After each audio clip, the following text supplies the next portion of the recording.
Hello and welcome, Inspired Podcast community. This is your new episode. My name is Caroline, and my today's guest is Michaela, and I'm so happy that she said yes to our interview. How are you doing today? I'm doing good, and I'm so glad to be here. Thank you for giving me the honor of speaking and sharing with your listeners. So great. And I would love to introduce you, of course, to the audience. So, you are a multi published faith based author and speaker who writes on topics like faith, motherhood, and America's identity. Drawing from your personal journey of going from surviving to thriving, you share stories that inspire and empower others to live their best lives. Your books include Living the Beach Life and Heartfelt Meditations. Welcome to the Inspired Podcast, Michaela. Thank you. Oh, I'm so happy. Okay, my first question to you is, how has your personal journey from surviving to thriving influenced your writing and speaking? Well, it's a very good question. A lot of the things I talk about come from exactly what I've done myself and what I've learned to do. There's an expression in our culture in America. I'm sure it's in other cultures as well that um, what doesn't kill you makes you stronger. Well, there's an author version of that what doesn't kill you gives you something to write about, and I've been through a lot, so I have a lot to write about. So hence all the books. But I just feel like that a lot of times that whatever we go through is our own choosing, or we didn't choose it, and obviously a lot of what we go through we don't want to go through, but it was probably we're going for through it to learn something. I mean, you can learn something in everything, hopefully, if you're smart enough to do so and choose to. But then there's a purpose to it, hopefully, so that we can share it with other people and share what we've learned to help maybe them along their own journeys. Wow, I love that you talked about purpose as well. And of course, we have a mission. You are into book writing and speaking as well. So thank you so much for sharing. My next question is, what message do you hope to share through your work about navigating life's challenges and finding empowerment? Well, I want people to know that they can do too what I've done. We can all do it if we choose it, and that you don't just have to survive what you're going through. You can get through it and you can thrive even, and you don't have to be defined by your circumstances. You can define it for yourself. Yes, absolutely. You talked about choice and you talked about choosing what it means to you, right? The circumstances. Yes. Correct. Can you tell us more about that? Yes. What I originally called my 38 triple D doesn't mean what people think it means. Um, it's the journey of which I've traveled of lifelong disability of legal blindness since birth. Um, and then I got divorced in 2005 when I was 26 for my first marriage. And then I was blessed and lucky enough to meet the love of my life not long after that in '05. And we were together for almost 12 years. And then we lost him tragically, unexpectedly, and suddenly in 2017. So, disability, divorce, and death by the age of 38. So, triple D by 38. So, like I said, I've experienced a lot, so I have a lot to write about.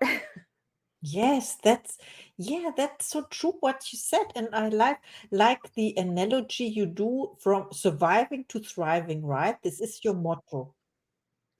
I do my best to do that, yeah, and to live out and practice what I talk about. Okay, my next question, let's have a look. What, how do your faith and experiences as a mother shape the way you approach your writing and speaking engagements? My faith, is that what you said? Yes. Okay. Well, for me and my background, I mean, everyone's path is not the same. Now, personally, I do believe that um, what I believe is the way, but we all have to choose our own path.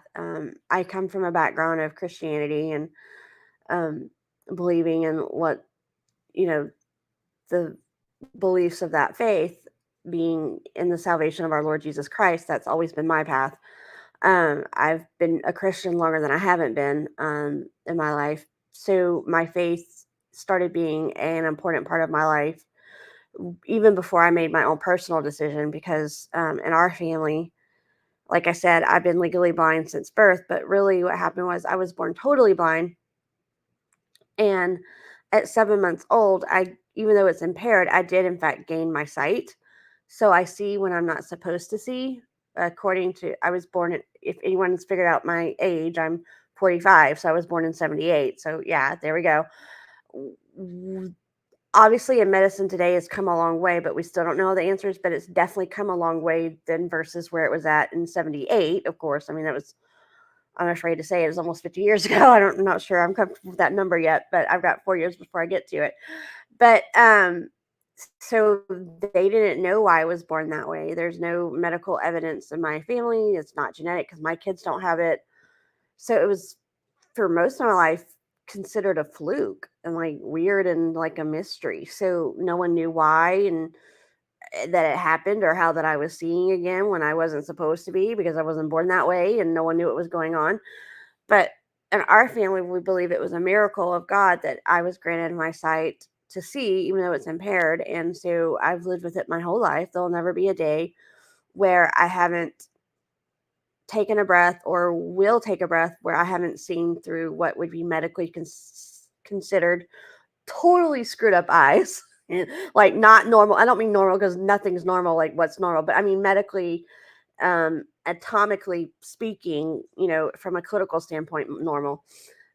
So even before I chose my path of Christianity, it was always a part of my life of growing up in a Christian home and that faith journey. But I know that in all of these things of the 38 triple D disability, divorce, and getting through my first marriage, and then being blessed to meet the person that I met afterwards and the father of my two children, and getting through these last 7.5 years of single parenting and widowhood and grief and loss, I don't know if I would be able to have the conversation that I've had and be willing to share a message with people if it wasn't except only for my faith. So it Oh, I influences understand. everything. Thank you so much for sharing this about your faith. Of course, it helps. And please tell us more about your books.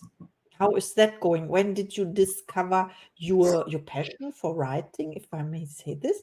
Yeah, I've always written. I always felt called to the written word. Um, no one told me to go write. I remember being a kid, and obviously what I write now is not what I wrote when I was a kid. I hope not, or I'm in trouble.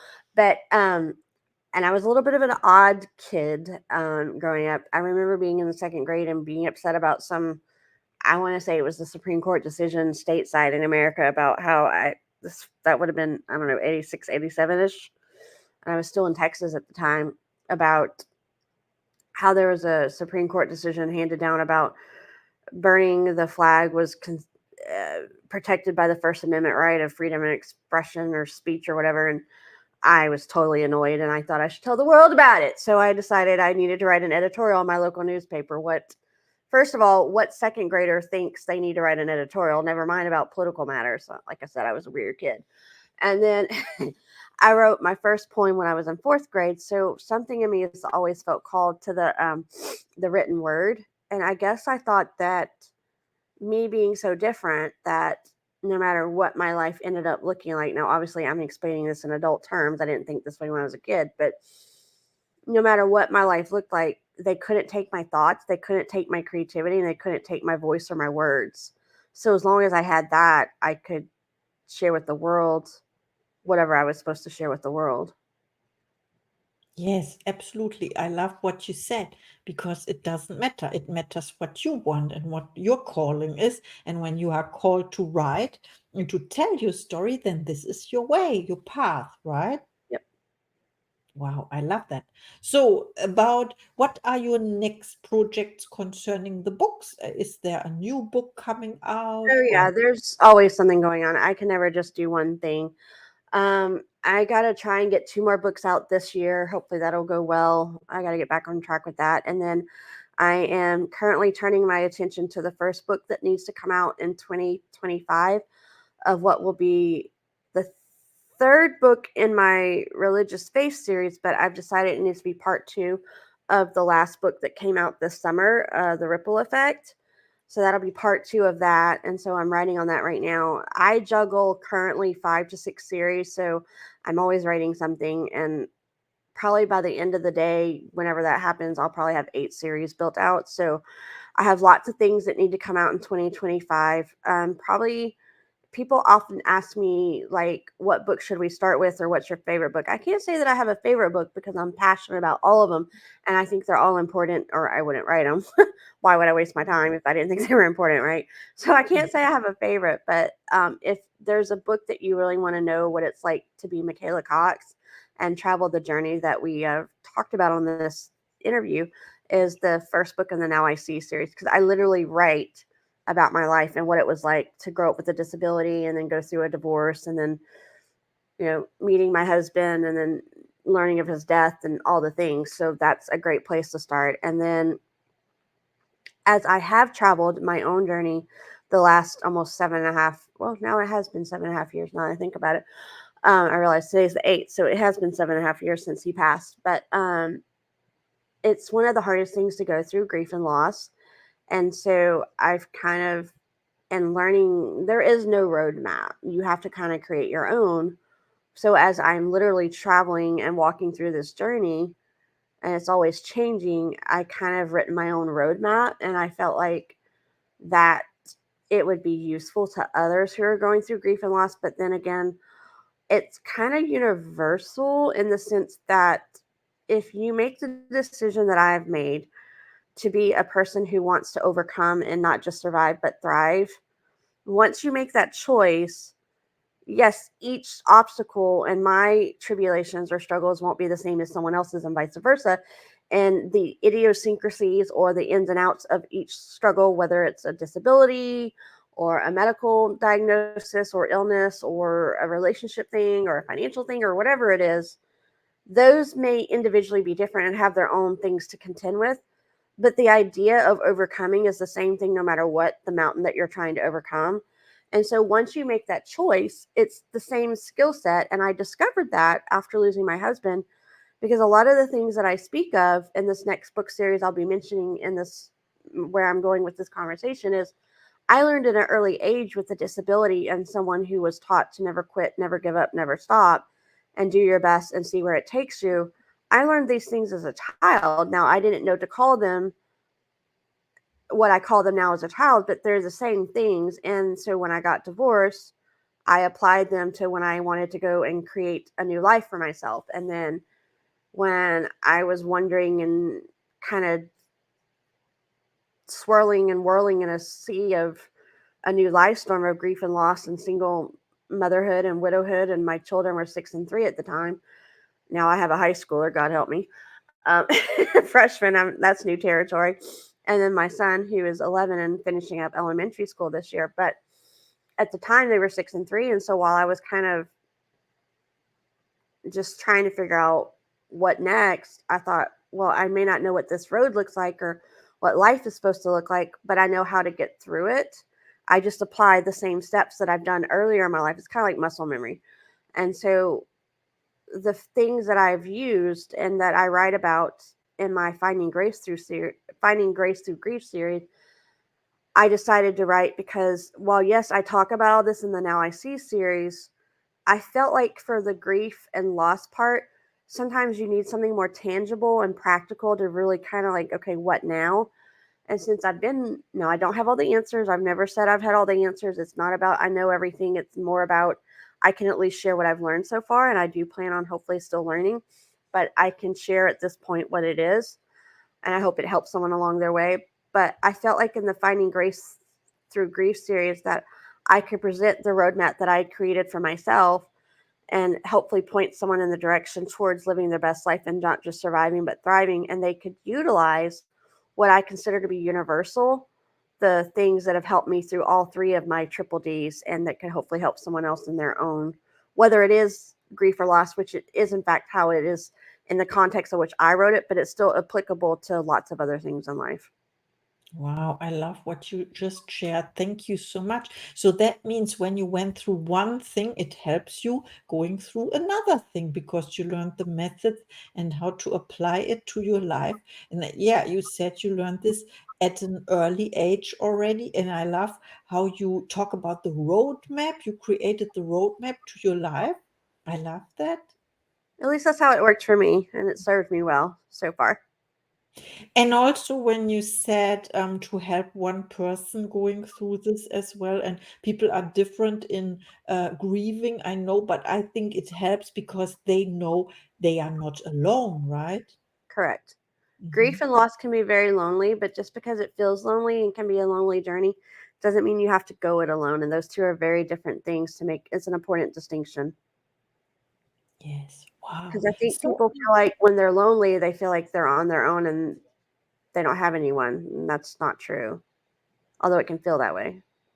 yes, it's not true, but sometimes you don't recognize it in this situation. Then to read a book helps about someone who went through a difficult situation or through grief and loss. Mhm. Yeah. Yeah.